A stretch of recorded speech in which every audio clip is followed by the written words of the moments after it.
تم جیسے ہی سفر شروع کرتے ہو راستہ کھلتا چلا جاتا ہے۔ کسی نے درست کہا ہے، خوابوں کے راستے پر چلو، منزل پر وہ خود پہنچا دیں گے۔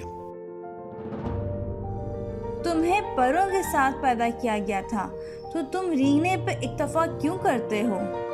اللہ نے تمہیں عظیم اور لافانی کاموں کے لیے پیدا کیا تھا، تم ادنا کاموں میں کیوں ملوث ہو گئے ہو؟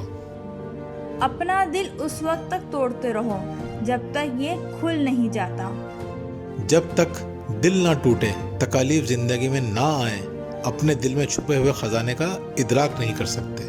خود تک پہنچنے والا طویل سفر تم کب شروع کرو گے؟ جس نے اپنے نفس کو پہچانا اس نے اپنے رب کو پہچانا، لیکن پہچان کے لیے ذات تک طویل سفر اکثر لوگ کرتے ہی نہیں۔ تمہیں جس شے کی تلاش ہے وہ بھی تمہیں ڈھونڈ رہی ہے۔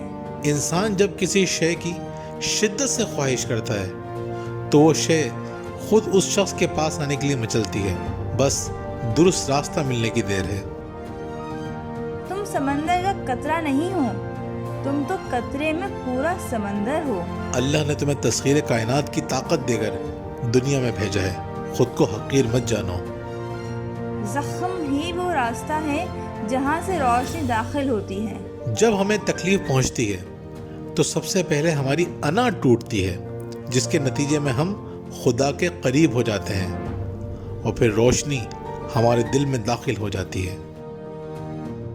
لوگوں کی زندگی بدل دینے والی کہانیوں سے صرف مطمئن ہو کر مت بیٹھ جائیں، بلکہ اپنی ایک لازوال داستان چھوڑ کر جائیں۔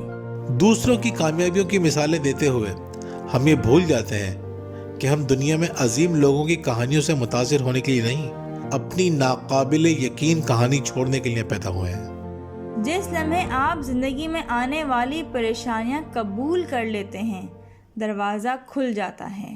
پریشانیوں میں اگر پریشانیاں دور کرنے والے کا خیال آ جائے تو پریشانی پریشانی نہیں رہتی۔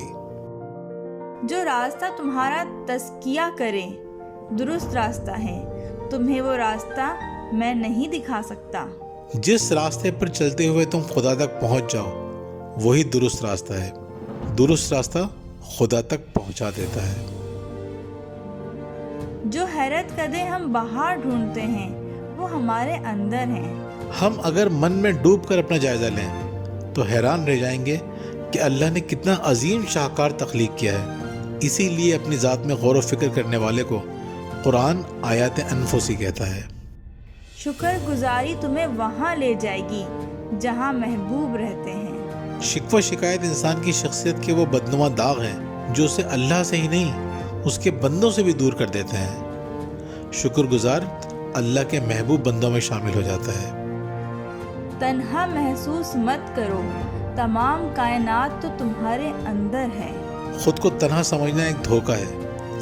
پوری کائنات اپنے اندر سمونے والا تنہا کیسے ہو سکتا ہے؟ وقت کے دائرے سے نکلو، محبت کے دائرے میں آ جاؤ۔ ہم محبت کرنا بھول کر مادی اشیاء جمع کرنے میں لگ گئے ہیں، اسی لیے زندگی کی خوبصورتی کی جگہ ذہنی تناؤ نے لے لی ہے۔ محبت کے بغیر زندگی کا مفہوم سمجھ میں نہیں آ سکتا۔ تم میرے دروازے پہ دستک کیوں دے رہے ہو؟ جاؤ اپنے دل کے دروازے پہ دستک دو۔ مسائل چاہے باہر سے ہی کیوں نہ آئے، ان کا حل ہمارے اندر ہی موجود ہوتا ہے۔ اپنے کان صاف کرو، وہ مت سنو جو تم پہلے سے جانتے ہو۔ کائنات میں اتنا کچھ ہے جنہیں جاننے کے لیے صدیاں بھی کم پڑ جائیں، تو تم اپنا وقت کچھ نیا سننے میں استعمال کیوں نہیں کرتے؟ شکر گزاری روح کی شراب ہے، جاؤ نشے میں چور ہو جاؤ۔ شکر گزاری کا جذبہ تمہیں اتنا بلند کر دے گا کہ تم سکون اور خوشی اپنے رگو پے میں محسوس کرو گے۔ دل کو راستہ معلوم ہے، اس کے پیچھے چل پڑو۔ زندگی کے سفر میں ہم دل کی نہیں سنتے، دل محبت کی راہ پر چلاتا ہے، یہی راستہ منزل تک پہنچاتا ہے۔ محبت آپ اور ہر شے کے درمیان ایک پل کی حیثیت رکھتا ہے۔ جو کام محبت سے کیا جائے وہ تکمیل تک پہنچ کر رہتا ہے، کیونکہ دل خوابوں کو حقیقت سے ملانا جانتا ہے۔ کل میں چالاک تھا اس لیے دنیا بدلنا چاہتا تھا، آج مجھے عقل آ گئی ہے اس لیے خود کو بدل رہا ہوں۔ بے وقوف انسان دوسروں کو بدلنا چاہتا ہے، اس تگ و دو میں وہ اپنی اور اپنوں کی زندگیوں میں تلخی بھر دیتا ہے۔ عقل مند خود کو بدلتا ہے اور پھر سب کچھ بدلتا چلا جاتا ہے۔ ہنستے رہو جتنے سانس لیتے ہو، محبت کرو جب تک زندہ رہتے ہو۔ ہر انسان خدا کی انتہائی خوبصورت تخلیق ہے، اتنی خوبصورت کہ اگر اسے احساس ہو جائے تو اس کی خوشی کا ٹھکانہ نہ رہے۔ اگر تم رینگنے کے سوا کچھ نہیں کر سکتے تو رینگنا شروع کر دو۔ کہتے ہیں کہ اگر تم بھاگ سکتے ہو تو بھاگو، نہیں بھاگ سکتے تو چلتے رہو، اگر چل بھی نہیں سکتے تو رینگنا شروع کر دو۔ جہاں ہو وہاں مت رکو، رکا ہوا پانی بھی بدبودار ہو جاتا ہے۔